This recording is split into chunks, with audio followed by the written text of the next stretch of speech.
Mr. Speaker, 4 years ago, I stood in this House and voted to support the traditional definition of marriage. Many of us did. My misgivings about extending the right of civil marriage to same-sex couples were a function of my faith and my perspective on the rural world around us. But much has changed since that day.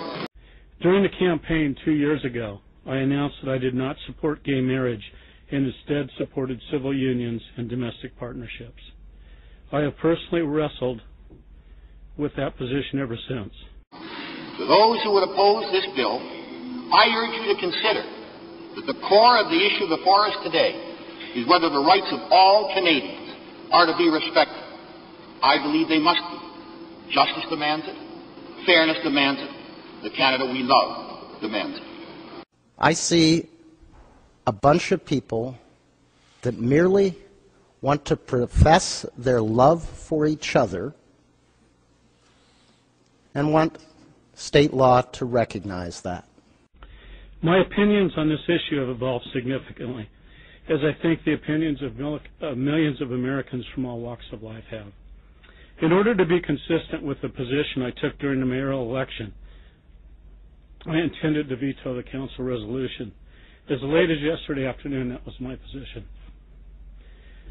The arrival of the resolution to sign or veto in my office late last night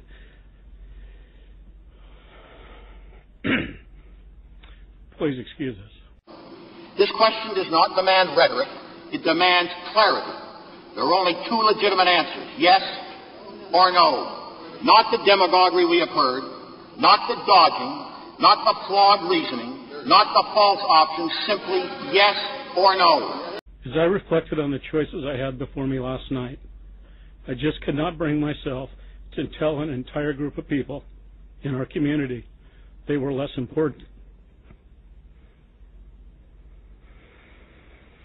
less worthy, or less deserving of the rights and responsibilities of marriage than anyone else, simply because of their sexual orientation. We embrace freedom and equality in theory, Mr. Speaker. We must also embrace them in fact. In the end, I couldn't look anyone in the face and tell them that their relationship, their very lives, were any less meaningful than the marriage I share with my wife, Verona. As a matter of fact, last Friday night, I hugged my wife. You know, I've been married for 37 years. I hugged my wife. I felt like our love was just a little more meaningful last Friday night because thousands of other Iowa citizens could hug each other and have the state recognize their love for each other.